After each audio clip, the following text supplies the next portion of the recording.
Okay. The next couple of things are just quick hits that we want to talk about. Yacht Club Games, they announced that they're going to be releasing another free DLC for Shovel Knight. The first one was Plague Knight. A lot of people loved it. You got to play through the game again as that knight, use his mechanics and stuff like that. The next one is Spectre Knight. This is awesome. I think it's cool that they're having another free piece of DLC. When they finish this and when they worked on this, we don't know. I hope this has been in stewing for a while and they're just waiting to release it. Because I really hope that they've full hunkered down on Shovel Knight 2. If that's not the case and they've been working on this, it kind of sucks personally because I really want a follow-up. Shovel Knight has been one of my favorite games. It's definitely in my personal top 5. I think it mixes a lot of things that people love of classic games, and it brings it to a more modern sensibility. It takes from a lot of classic games, but I think this is a very good introductory point for people who want to get into 2D platformers but don't want to get into old games, you know? There's a whole argument there whether or not you should or should not get into old games. I think it's pretty valid either way. There's arguments on both sides. But yeah, I think this takes a lot of, modern approaches to classic games and what people loved and it does them right. So I really love Shovel Knight. I'm glad that there's new DLC, but I really want to see a follow-up. Yeah. I think there's something fishy going on here. Because this is a 2-year-old game, is that right? Like, it came out spring 2014. Yeah. And yeah, like you're saying, you're wanting them to do a follow-up. And of course, if you guys listen to our E3 coverage, then you'll know that I really love digging down deep into the history of studios and publishers because it helps us predict what they'll do in the future. So, speaking of, I think that this coming out right now is very telling to me. First of all, they have a very small team over there at Yacht Club. They're not anything big, and so for them to be working on this DLC, yeah, maybe it's just a part of the team, but a part of the team is still, a pretty big chunk of who Yacht Club is.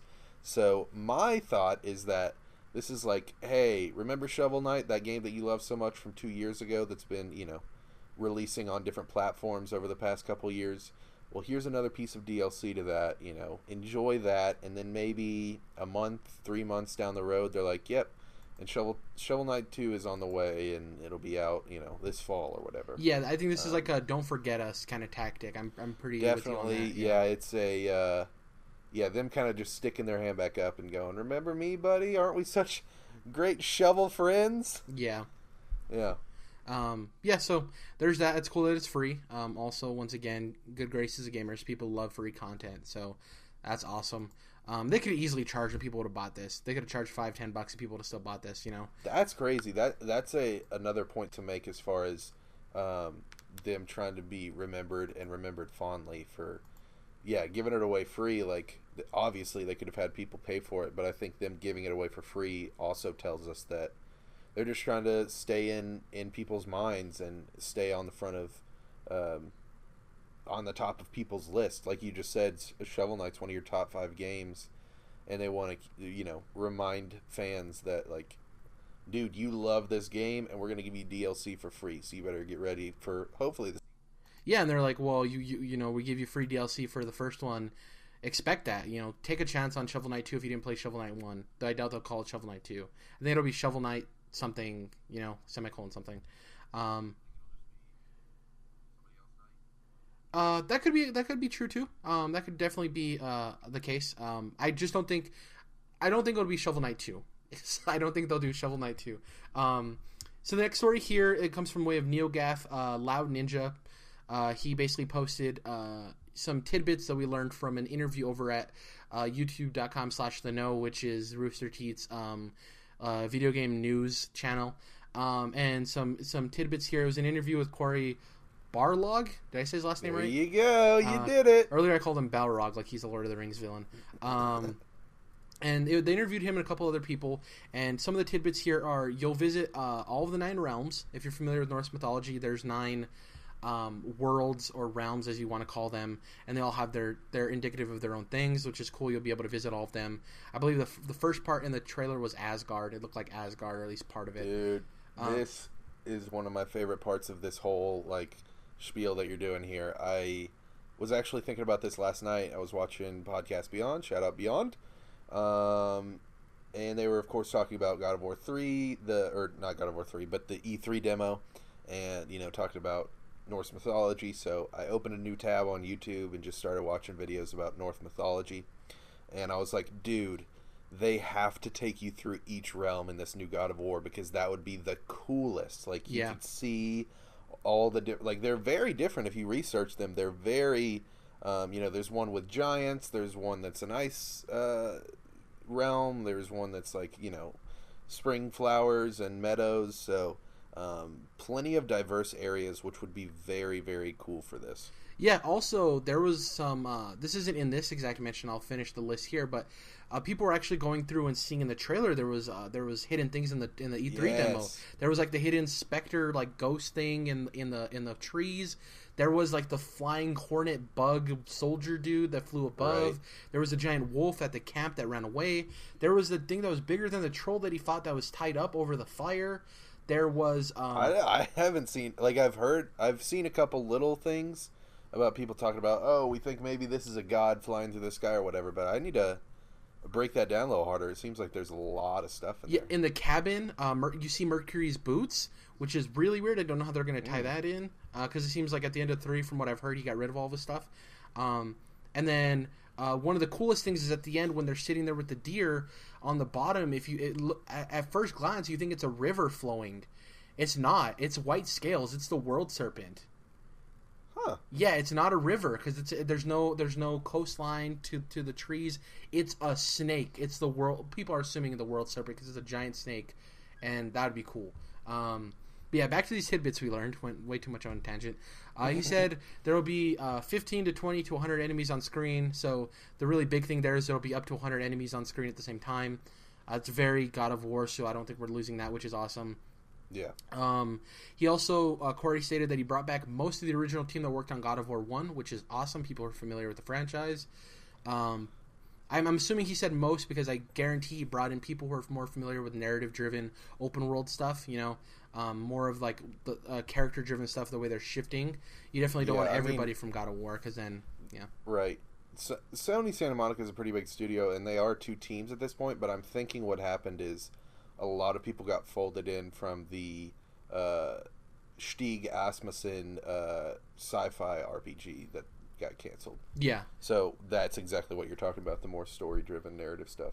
The next thing is we learned there's no morality system in the game and that there's no branching in the story. So take that as you will.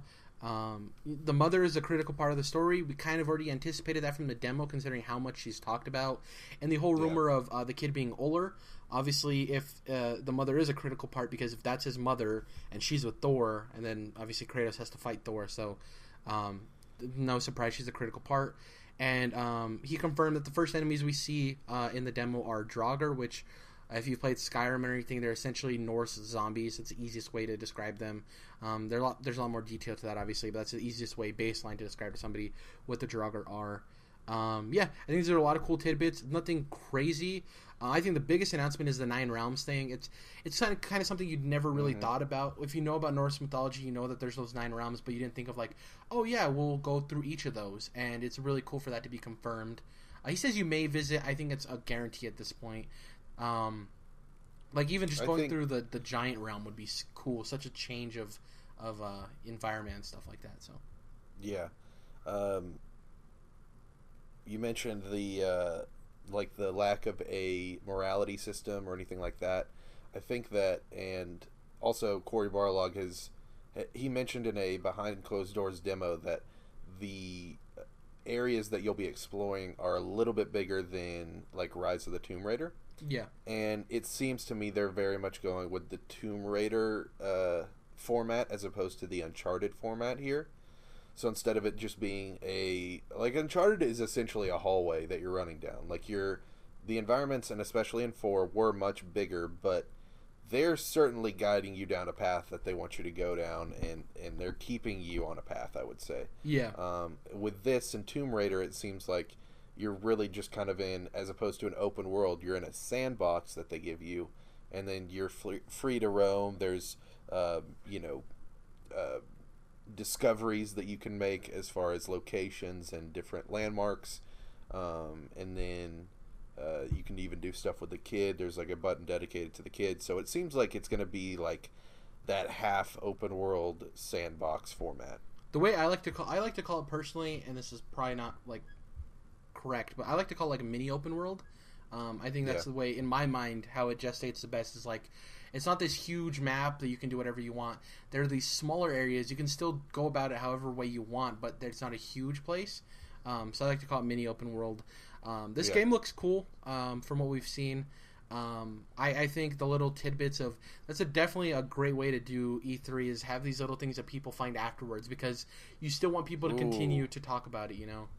That is cool, man. You just named off 10 really cool secrets that I'm gonna go on YouTube as soon as we get done here and start looking that stuff up. I mentioned, I think on the show last week, that it sounds like, just from tidbits that I hear, that Norse mythology is like 10 times cooler than Roman or Greek mythology, and so a lot of the stuff that we've been getting out of this trailer and the stuff that mostly Cory Barlog's been talking about just seems like, yes, they're totally nailing this. Obviously, God of War, the original games, weren't necessarily, obviously they weren't historically accurate, but also they weren't really trying to teach you a history lesson as much as they were just saying, like, look, all this cool shit, this cool mythical universe over here in Greek mythology, why don't you run around and explore it and try to tear up and wreak havoc? And I think that's what they're doing here with Norse mythology. And so, yeah, obviously we're not going to be reading a textbook and then feel like we've furthered ourselves academically at the end of this game. But I think that history has been a big part of these games. Mythology obviously has been a big part. And the way that they're doing the Norse mythology that we've been talking about them hopefully doing for so long now, I'm just so excited for this game. I'm getting very pumped, and I'll probably be going back through the original trilogy pretty soon. And the cool thing too is, like, if Smite, I want to at least mention Smite once a podcast. If Smite's any indication, it's very easy to make lore of mythology very digestible to people who have no idea who the character is. Right. Half of the gods in Smite are gods I personally never heard of. Obviously, a lot of the Greek and Roman ones and the Egyptian ones I know about. The Ra's, the Poseidons, the Ares, all that stuff. But when you start getting into the Mayan pantheon and all these other places of the Chalk and the Awilish, they're gods I've never heard of because I'm not familiar. That isn't really a popular mythology, So and they make it very digestible. They have character bios, and you learn. They have little animated things, and my point is, I think this is going to be cool to get into the quote unquote very deep Norse mythology, but I think they have an understanding of how to make this digestible to everybody. It's going to be awesome. I think you just made a great point there. Obviously, I don't want to get too far ahead of ourselves here. I'm very excited about the Norse direction that they're going in. Most likely for a trilogy is what I'm seeing here, because they're speaking on the original God of War games as if they were Act 1 of Kratos' existence, since he is immortal at this point. So yeah, it's getting me thinking. Another thing that Cory Barlog was talking about in some of these closed door sessions was how they had originally started looking at Egyptian mythology for these games, but he felt like they're going to Egypt, it would have been too populated, it seems like. And so he said, for this Norse mythology and even for Greek mythology, you're going through these big open temples and crazy stuff, and you're all alone, and it's very isolated, and it feels like a stranger wandering through a strange land, was his quote. And so I get that, but at the same time, I'm really looking forward to what we might see with the God of War franchise in the future. Egyptian mythology would be fucking incredible. Even you just mentioned the Mayan pantheon, I should say, and that could be incredible. They did Greek, but they could even do Roman, even though there's some tie-ins there. But yeah, man, this has got me so reinvigorated with the God of War franchise, and I would love to see what gods they mess with in the future. It's smart too. Whoever came up with the first idea, it's an easy franchise builder. It's we're gonna go to this mythology first, and then if we ever want to extend on the game, we have things available. We can go to different pantheons. So it's super smart. The next thing here has to talk about another sequel to a game, maybe not as popular as God of War. Watch Dogs 2 will not feature Ubisoft's map unlocking towers. Now, this comes by way of Joe Screbbles over at IGN. I'm probably saying his last name wrong, as always. It's my thing. But he basically says, Watch Dogs 2 won't feature the map unlocking towers familiar to players of Ubisoft open world games. Towers have been an integral part of progression in Assassin's Creed, Far Cry, The Crew, and the original Watch Dogs. Which is funny that they put in The Crew since it's a racing game. But yeah, this is really interesting that they're not going to have that. It also came out today that Watch Dogs 2, you can play it from front to back without killing anybody or doing anything lethal. Really? Yeah, that came out today. That's very interesting, because I was wondering if that was going to be one of the things that they decided to kind of lean off the gas a little bit, because a lot of people had complaints about, in Watch Dogs 1, Aiden Pierce just being this, like... homicidal killer. But more the fact that he's supposed to be this, like, you know, underground hacker vigilante, and then... you know, he sees a guy steal somebody's wallet and beats the dude to death. Like, the crime doesn't fit the punishment, you know? Yeah. So, yeah, he was kind of like a homicidal maniac when it's like, this guy's like, I just stole $50, dude. Don't fucking kill me, you know? Yeah. So, yeah, I was wondering if, like I said, they were going to, you know, kind of ease off of that. So that's a very interesting point. Almost to me as much as the... No towers. Well, this also is like, maybe since they're taking a break from Assassin's Creed, they want to see how this plays out, and who knows, maybe the next Assassin's Creed might not even have that feature. But that's weird to me because, like, it's so ingrained in Assassin's Creed. I'm fine with this getting rid of Watch Dogs because that series just began, but to me, getting rid of that in Assassin's Creed is like taking away a part of Assassin's Creed. Like, I think Assassin's Creed is what made that a thing to me personally. Like the tower thing. It's different than, like, Far Cry with its towers, where you're just, like, you literally walking up the tower, and you just kind of have to find the pathway. Yeah. And you zip line down. With Assassin's Creed, you have the leap of faith off of the tower, which, like you said, is an integral part of what Assassin's Creed is. So that would be interesting. And when you said it would be interesting if Assassin's Creed didn't have this feature, I was thinking, what if Assassin's Creed had a non-lethal feature? Like, I know that's kind of dumb because you're an assassin. Yeah. I know. It sounds dumb. But Dishonored, you're an assassin. Yeah. And you can go through the entire game without even being seen, much less be non-lethal. So it would be cool if... obviously, you know, there should never be an Assassin's Creed game where you can't be an assassin. But if you could just be like a... It'd be cool if there was, like, different assassin jobs. Yeah. Because, you know, they've done that with... I know we're getting on an Assassin's Creed tangent, but... like in the multiplayer, in any online play, they have different jobs for different assassins, and that would be really cool if you could specialize. It'd be cool if you could be a certain specialty of hacker in Watch Dogs. Also, I think if you made it so you kill so many people in Assassin's Creed games, maybe if you can make it where you can quote unquote knock him out, where you don't kill them necessarily, that would, I think, change. Make it like Metal Gear Solid, essentially. Yeah, and because when you actually do kill somebody, it might make that a lot more dramatic and a lot more. It feel a lot more personal and worth it. You know, right. I have to kill this guy, and maybe that could be a decision thing too. Of like, if you let this guy live later on in the game, he comes back to hurt you because you didn't kill him. Sounds kind of like a morality choice there, huh? Yeah, I think that'd be interesting. I definitely want to see a lot more refreshing things with Assassin's Creed. I don't think the formula is necessarily old, but I would like for such a long going series to take some risks sometimes. So yeah, quite a tangent there. Last story, real quick, and then we're going to get into our couple of topics. This is just a funny story I wanted to include. It comes from Chris Kohler over at Wired.com. Everything we know about Nintendo's mysterious next console, the NX. So he goes through a list here. First of all, it can play Zelda. Forgive me for stating the obvious, but Eiji Aonuma, a producer of Legend of Zelda series, told us that the saga's new open world entry, Breath of the Wild, will be the same experience whether you're playing on the Wii U or NX. That shuts down any theory that NX is some wacky contraption with joysticks poking up out of an oval-shaped screen. That doesn't mean it's only sticks and buttons, but it does mean it's not an iPad. It can play Just Dance. We know this because Ubisoft has announced a second known NX game, a version of its popular motion-controlled dancing game.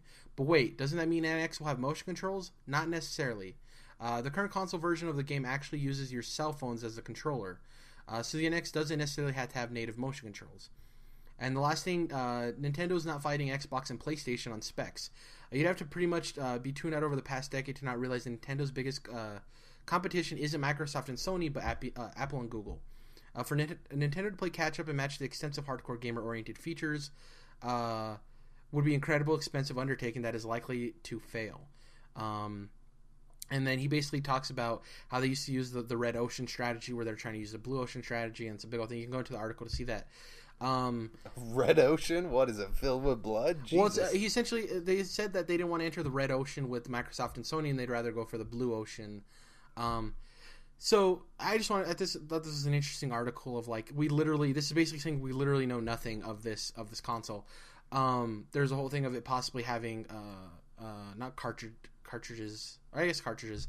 The biggest thing that bothered me too is recently he basically came out and said, we're not an open world game. We don't want this to set to the standards of other games in the industry. We're an open air game. Get over yourself. Really? Open air? Nintendo's needed to get over themselves for a while now. Open air? Come on now. Once again, this game still hasn't shown me what makes Zelda Zelda, and people are saying they held it out of the demo. They did it on purpose. Has Nintendo shown to make those kind of... That was a dumbass thing to do, then. If Nintendo's shown to do anything, it's not make really smart decisions, I don't think, when it comes to that kind of stuff. Me, personally, all this stuff people are getting excited for, they're excited because it's in a Zelda game, but yet they don't realize that none of the Zelda game stuff is in there. It's like, we're playing a Zelda skin of Skyrim, at best. Yeah, there's nothing there that screams Zelda to me. Where's Ganon? Where's Zelda? Like, you don't want to show the story, but how deep really is the story? At least show that they're there. Like, in anything I saw, I didn't see anything with them. Somebody was speculating. Did you see the demo of Breath of the Wild? Well, they played it for 10 fucking hours. Yeah, I mean, I saw like the first hour or so. So when you walk into that first cryo chamber thingy, and then you see the dude at that fire, that old dude talking to you, there's a rumor that that's actually Ganon, and then at the end of the game, it's like, you helped me, I was actually bad the whole time, yada yada yada. I've also heard that he was maybe because a lot of people are thinking that this is the Wind Waker world. Yeah. After the water has been washed away from Hyrule, so he could be the, what is it, not like the Red King or something like that. Yeah. It's the guy that I think gives you your boat. So. Yeah, there's also to be honest with you, the rumor that gets me most willing to buy an NX is if it's a powerful portable device. Because I like the 3DS and everything. We're definitely not getting a Vita 2 from the looks of it. So we don't really have anything new. Don't say that. I'm sorry. Dude, I'm going to hold out hope until like 2020 and then I'll finally give up. The thing is that like, what am I missing from my gaming experience? It's a really solid handheld experience. I like the 3DS. Vita's okay too. I don't think Vita's bad by any means. But like, if it's a pretty good handheld experience that you can also plug into your screen to like play on the big screen, that's awesome. A Nintendo console doesn't really get me excited. Like, as I think about it, like if I want to buy a second console, I want to buy a PlayStation 4 because they have a lot of cool exclusives. And people can say, "Oh, it's just like an Xbox." No, it's not. That doesn't. Yeah. So I think the handheld route is what would get me most excited. So. Yeah. Yeah, I was just about to say, I think Nintendo's got a long ass way to go before they get me even thinking about buying an NX. I mean, of course, they really haven't talked about it at all, so they haven't said anything that's gonna deter me. But at the same time, like, we're less than a year away from this console, and nobody knows shit about it really. So it's like, I'll go back to like what I said earlier on the podcast several episodes ago about them shooting themselves in the foot. They're just not controlling this message well, and at this point, it's summer of 16 and their console comes out in spring of 17. It's like, dude, what are you waiting for? We know what consoles are. We know how to feel when you unveil a console. Like, there's no way that they're just gonna blow our minds so hard that we're like, oh my god, it's not even a console, it's not a PC, it's not anything, it's just NX. Like, I just don't see any outcome where they just, they needed to wait this long to tell us before the launch. Yeah.